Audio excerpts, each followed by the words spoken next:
Welcome in, everybody, to another episode of Thunder Sports Pod. Super Bowl edition. We're going to talk Eagles. We're going to talk Chiefs. But we got to represent our favorite teams. We got the Bucks. We got the Vikings representing. We're not in the Super Bowl, guys, but we got to represent our true colors. Oh, So, 100%. absolutely. But preview to the Super Bowl. What do you think about it? What do you think is going to be the main headline going into it? I think that, it's definitely like the biggest story we have right now is like, I feel bad for Josh Allen on this part, but we don't have a rivalry from Mahomes. It's just three-peat. That's the main story going into this weekend and probably in the next season. Like, is it a four-peat, kind of deal? A three-peat is a big deal. Nobody's successfully done that in the Super Bowl era. For me, looking into this, like this is history in the making if the Chiefs get it done. Absolutely. And a lot of people have been saying, oh, the refs have been really handing the Chiefs these wins. But we'll have to wait and see if it's tight enough for the officials to really kind of sway towards them. But I don't know. Philly, Saquon Barkley, they're going to have to get him involved early to really kind of get an early lead, in my opinion, because if you become one dimensional against the Chiefs, they're going to beat you. Oh, 100%. And their offense, in my opinion, was not super great this season, but that defense has stepped up tremendously. Like that defense has been very good all season long against everybody they played. It's been a bunch of close games, sure, but they still got the victory in the end on them. Absolutely. Who do you think is the biggest X factor for the Kansas City Chiefs and the Eagles for them to win the Super Bowl? Ooh, X Factor. Which team first? You want the Chiefs or you want the Eagles? Let's do Eagles first. Eagles, I'll be real, Jalen Hurts has to play good in this game. I think that's going to be the biggest factor. If Jalen Hurts, in retrospect, doesn't have to play to a top QB level to win this game. But he has to be smart. He has to read the field and make the correct calls. Saquon has been excellent all season in the playoffs, regular season, whichever you want to look at. He was a finalist for the MVP for a reason, and I think he's carried them very heavily this season. So as long as Hurts doesn't make the mistakes, that's going to be the factor. He just can't turn the ball over.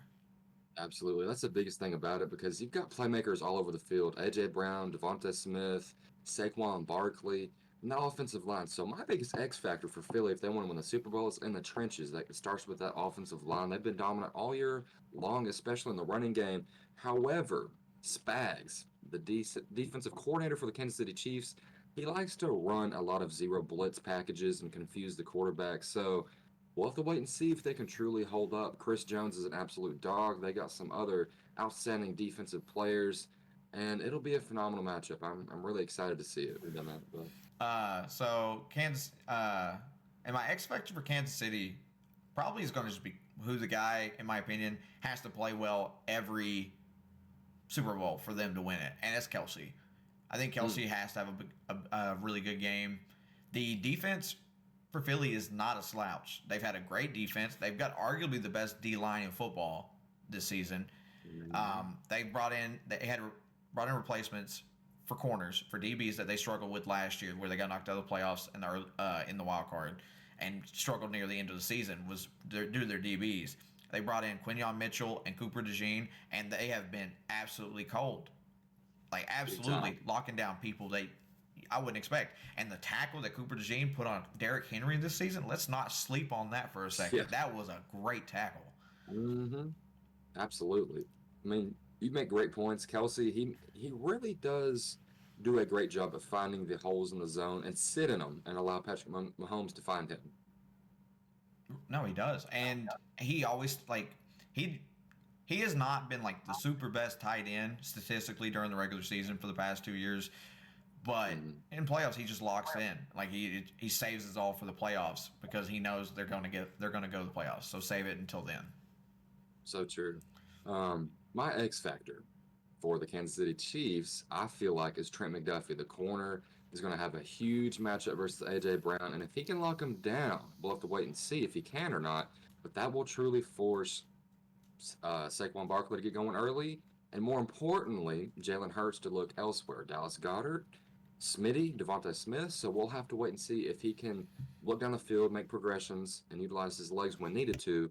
But AJ Brown, I think, versus Trent McDuffie will be must-see TV, and Jalen Hurts has a big, tall order in front of him if he wants to succeed versus that feisty Kansas City defense.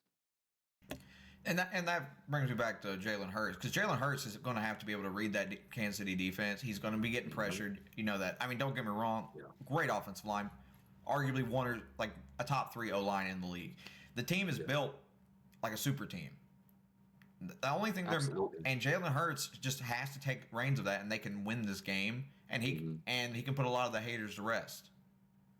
So true. And I mean, Spags, he puts Trent McDuffie in perfect positions to make plays all the time. And he's a phenomenal man to man cover corner. So I'm looking forward to that matchup if he can truly take advantage of A.J. Brown in this one or not. But that's the problem. And to me, that's one of the problems, because you have two very, very good wide receivers. I personally think Devontae Smith is going to be excellent for many, many years to come. I think he's arguably going to be taking the place of A.J. Brown as the number one by not next season, but the year after. I think that's where he's taking the reign and becoming that number one guy. I don't think that's necessarily a hot take. I would agree with you on that aspect for sure because, I mean, Devonta Smith has really showcased his ability down the stretch this year. And A.J. Brown's only getting older. I know he's been a phenomenal player over the course of his career, but guys, Devonta Smith, he's really showed out when they need him the most.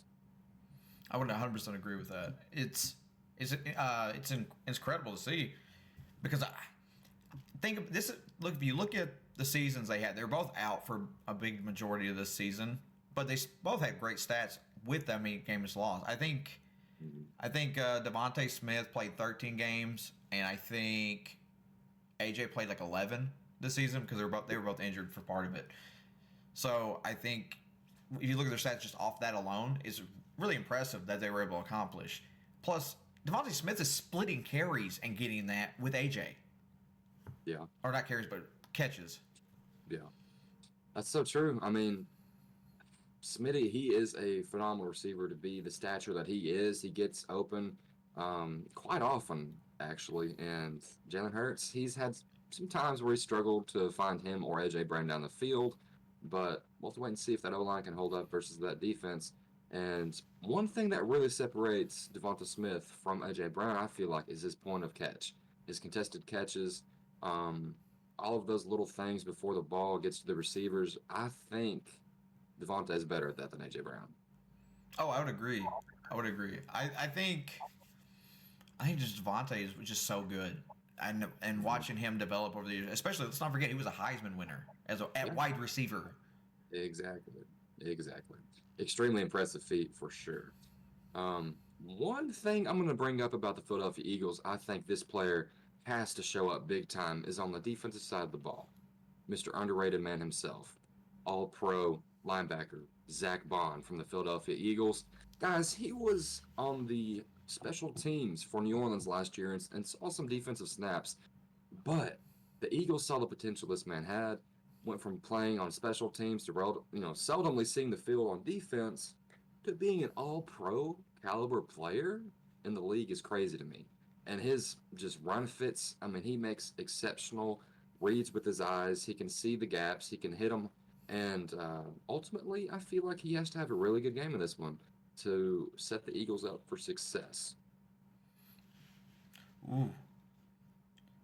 The Eagles defense is definitely going to step up. Make sure not to have any penalties.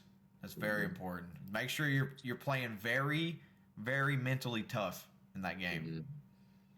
And Zach Bond is kind of that leader on the defensive side of the ball for the Eagles this year, at least, because he had so many tackles. I believe he had 150 on the year, and he's all over the place, man. So field general, just emotional intelligence at that, and I mean he's a phenomenal leader. So Eagles fans, I guarantee you're happy with Bond's performance this year.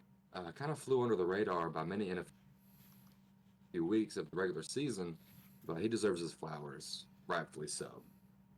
So who are you taking? Oof. Super Bowl prediction time. It's gonna be close. I think it's going to come down to Patrick Mahomes in the fourth quarter. He's been there. He's done that. Andy Reid, Big Red. They have the playoff experience. They have the Super Bowl experience on top of that. I'm going to go ahead and say 31-28 Chiefs. 31-28. Okay. Definitely possible. Definitely possible. I'm also taking the Chiefs. Mm, I just don't think that anybody's stopping Mahomes this year. I think the three-peat is just going to be set in stone. it's inevitable. Yeah, it just is. Now, is that because the Eagles played bad, or was it because of that dark magic that the Chiefs have? I'll be real. I think the Kansas City's are going to get it done. I don't know. I hope there's no controversy. I joked and said that the final play of the game will be like Patrick Mahomes throws the ball as time expires, hits the rep, bounces off. Kelsey catches it in the end zone. Touchdown. Controversy for the entire offseason about what should that have counted. No, because the ball would have been going out of bounds. The ref is part of the field kind of deal. So.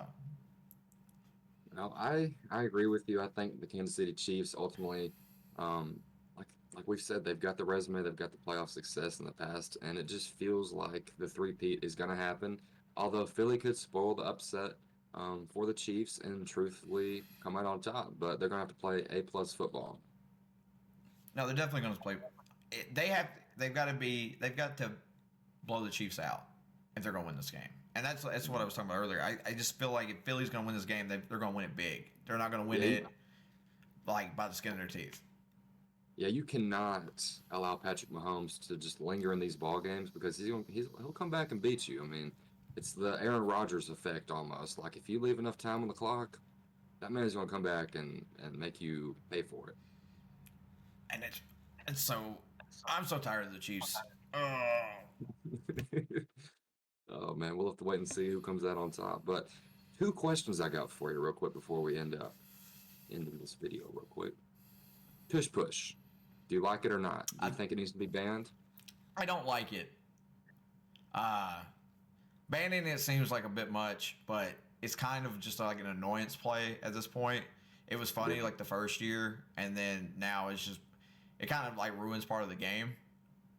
And the fact that the refs can just award you a touchdown if it keeps happening was kind of like interesting to know that you can do that.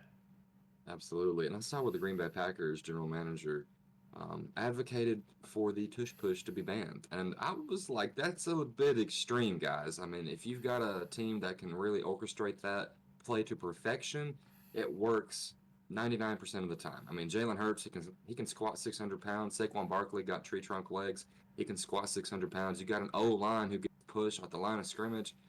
I mean, that's ultimately a recipe for success, guys. You're utilizing your talent on your team. I don't think that should be detrimental to the Eagles just because they're good at it. I mean, you're banning essentially one team because they're good at the tush push.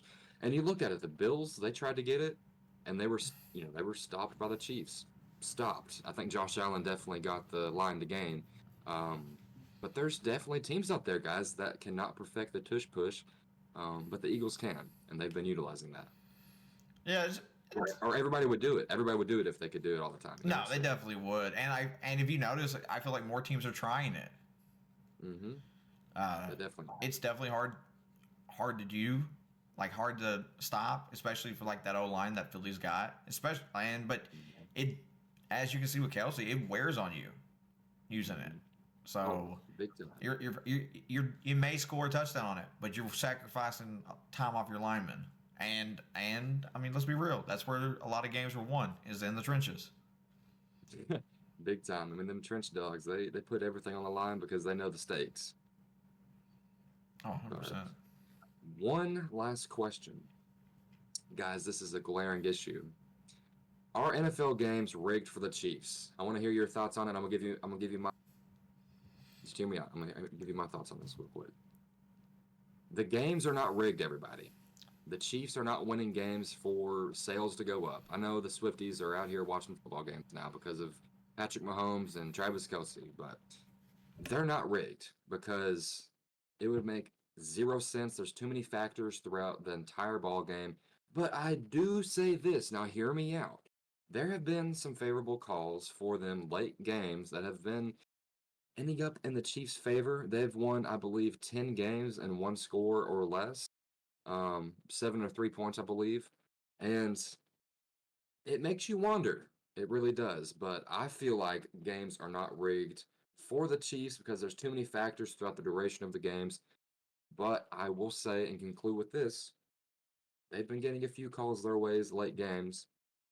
That definitely helps. I mean, look at the Josh Allen. The ref on the bottom of the screen showed that he was short. The guy on the top showed that he had the line to gain. So it's interesting to me that they do get a lot of late game calls that go in their favor, but there's too many deciding factors.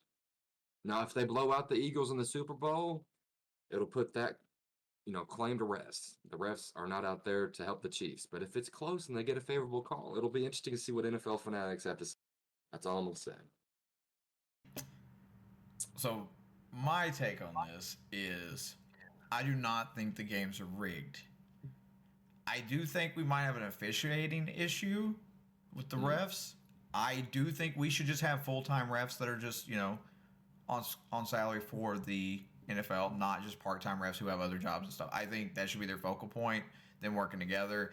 And one of the head guy of the refs came out and called it like, can't believe people think that. I'm like, well, think about it, man. If that many people are calling it, saying it looks weird or whatever, that's not the right call.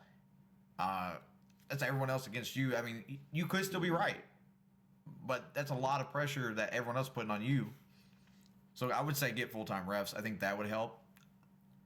Hear me out on this. With the advancements of AI in the future, do you think that we should go to pure technology for officiating, or do you like the aspect of human error and the other aspect of the history of the game? It's always been human officiating, so that would kind of take away that element. I'm not saying, well, we can't have AI refs because they're going to call holding on every single play. It'll be really hard to watch. Yeah. I'm going to be real because there's holding every play. Oh, absolutely. So I can't do that. I do like the chip in the ball for the measurements. I think that way it's exact, it's fair. I'm personally okay with that because that way it's never ruled wrong. Mm-hmm. Should not be ruled wrong that way. And judgment calls like that, it should not be, oh, it's so close to where we can give it to them or we can't. It should be decisive.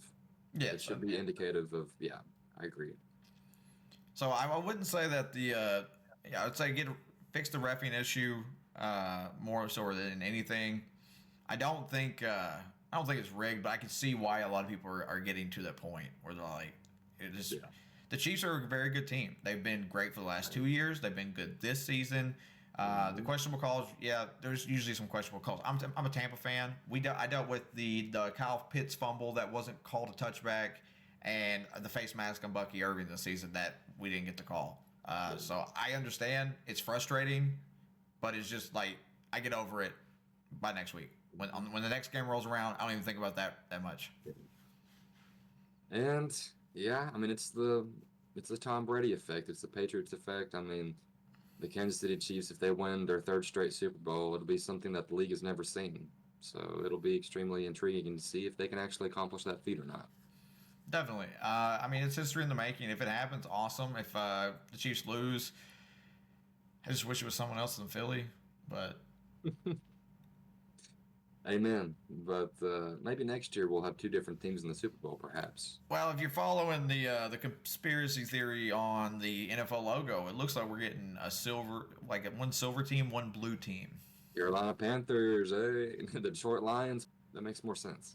Detroit Lions, or I think maybe we finally get Bills Lions. Bills would be nice. Bills Lions would be crazy. Talk about selling tickets right there. That'd be a good market event. I mean, you could sell the two teams never won a Super Bowl thing. So yeah, you have two teams who have never won Super Bowl, one who had been 4 times and lost, and one who had never been. Yeah, man. Josh Allen versus Jared Goff. Does Jared Goff get his revenge on Josh Allen for beating him in the MVP case? Ooh. No, but Josh Allen deserved the MVP, guys, full-heartedly. Jared Goff was a finalist. Lamar. I'm kidding. Lamar Jackson. Yeah, we won't even get into that.